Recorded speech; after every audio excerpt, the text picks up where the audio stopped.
Yeah, guess what? I got a little job interview, y'all. So, face, okay? I figure I'll be the prettiest interviewee even if I don't get the job. Might as well. I'm not minus one. Time for shine. You gotta shine with your strengths. What are your strengths? You see them. Why would you ask that? That's silly. So I have a job interview. Your girl's ready to get back into the job force. Although, I'm doing my UX things and all my things, I have to still build my portfolio for UX. Those of you who are like, ooh, I want to get into tech, I want to get into this, it's not as easy as just getting the certificate and then that's it. There's still so much work to be done. So in the meantime, in between time, I was scrolling on Instagram when I saw a girly that I truly admire. We're hiring, my firm is hiring for blah, blah, blah, blah. I was like, oh, cute, a little real estate firm job. I could do that, answer a call, do a thingy thing. So we have a job interview and you guys are going to interview with me. I'm so nervous.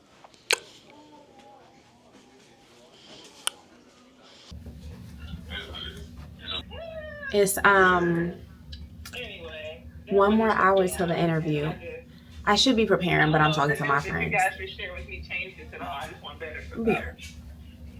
If I'm being honest, my favorite way to prepare for an interview or a test is just to zone out, not think about it. That way I'm bringing my authentic self into whatever it is that I'm doing. So let's see how this goes. All right, y'all, I just gotta, put on a little gloss.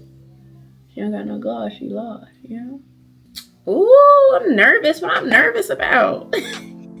All right, this is it. Boom. So this is me logging into what I thought was going to be the interview that changed my life. Plot twist, it didn't.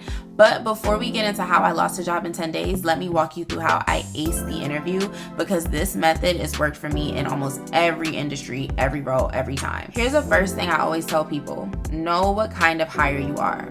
For me, I'm a personality hire. So I know we did the jokey joke in the beginning of the vlog, like, oh, I gotta have the face card, yada, yada, yada.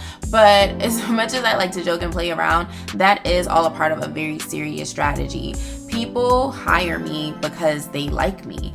I have good energy, I listen well, I make people feel seen, I show up with a great attitude. Now the thing is, what I know about being the personality hire is I'm not gonna lose the job that way. I don't come into any job or sign up for any job that I'm not good at or that I do not have the capacity to do or accomplish. I am super skilled. I learn fast, I figure things out, I get things done. So I use the personality to hire me, and I don't use that as my downfall. And then I make sure that everything else that I come with is an unexpected bonus so that I continue to wow people in other ways. And I think that's the part that a lot of people miss. Being likable is a skill, but it works best when you actually have the work ethic to back it up. So let's talk about the interview itself, right? So it was on Zoom. First thing I always do is listen. And I'm not just listening to what they say, I'm paying attention to everything. And bro, watching everything. Everything. Like what kind of questions they ask. Are they focused on people, process, or results? How quickly do they hop on the call? Because I'm not gonna lie, a red flag for me, and it's okay to get turned off in an interview. A red flag for me is if I'm arriving before you. Even if I'm arriving early, why am I here before you and you're the one hiring me? Also, what are you wearing? What's your watch look like? What's your clothes look like? Do you have a stain on your shirt? Does it tell me that you're given more traditional or more relaxed? Do you make eye contact? Do you seem distracted? All of these little details help me figure out how to connect with the person interviewing me, whether they are the person that is actually hiring or they're just someone that is in the role of hiring. It just helps me to figure out like who I'm talking to, the version of me that's gonna land the opportunity, and then just feeling authentic. And I take a lot of notes during an interview on everything they say, and I make sure to let them know that, hey, I'm listening, I'm just taking some notes while you're speaking, because you also don't want to appear distracted. And the reason why this is important is because this allows you to circle back on things that they said, connect to their points, but also some people end up quizzing you during the interview or at the end, which actually did happen to me. So notes is essential.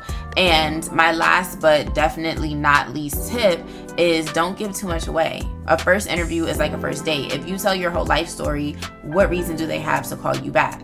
You want to give just enough spark, just enough strategy, just enough substance so that they're curious about what else it is that you bring to the table. And my goal is not to impress you with everything, is to just leave a few key moments that stick so that I get a second conversation.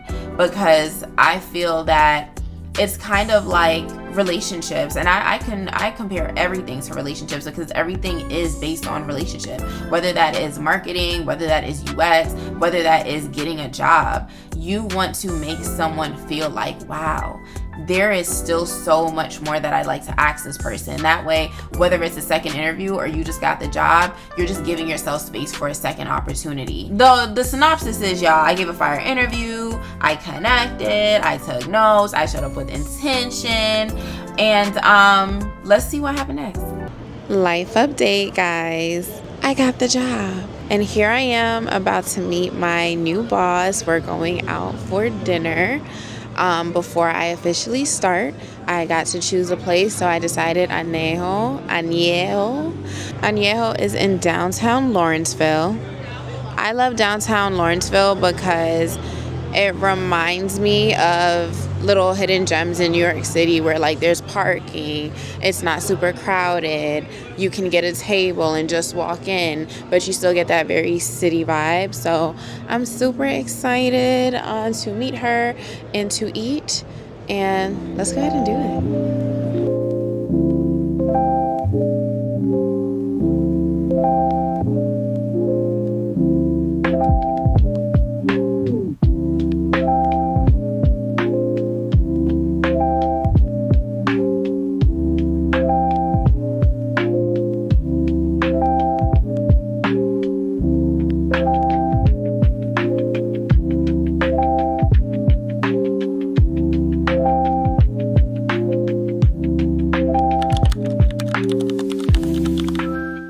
Non-negotiable for my employer was no kids in the background. No problem, understood it. I ended up shifting to create a office space in my bedroom and moving my man who used to work in our bedroom downstairs, bringing my nanny on for extended hours to accommodate care for the kids while I was working. But when she said, baby, the expectation is that you work 7 days a week, my non-negotiable is having work-life balance. My trainer at the time expressed to me, baby, I'm good at a lot of things, but one thing I'm not good at is work-life balance. I'm good at work. And I'm just going to be honest with you about what this role entails. So I had to be honest with them about what my life entailed, and it does not entail only doing work. I think it's very important for us to just be honest with ourselves and those that we work with, because we can make money, but time is not something that we can get back once we waste it. We can just make better use of it in the future. I have worked before with the very high strung, we working from 6 a.m. past midnight. It's nonstop. The grind is the grind, and this is what it is. I've worked with that type of girl before.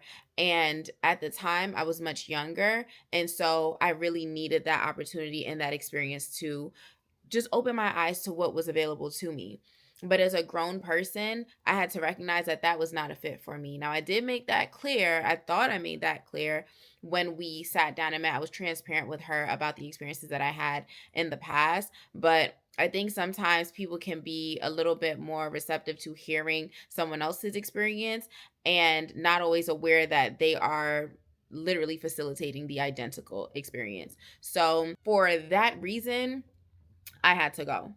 And did my life change after that or before that? No, because life goes on. You can get a job and you can quit a job.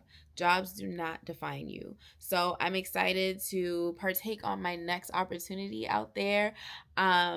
But let's see what I've been up to, because it's been a minute and I can't wait to make sure I give you some in-depth content on every single experience. So let's take a look into the future and make sure you subscribe so that you can get the full view. It's very much giving that, like, Black women are literally building businesses they don't even care about. They're starting hobbies and Pinterest boards and all things on your company's dollar because you hate them, it's very clear, and they hate you for it.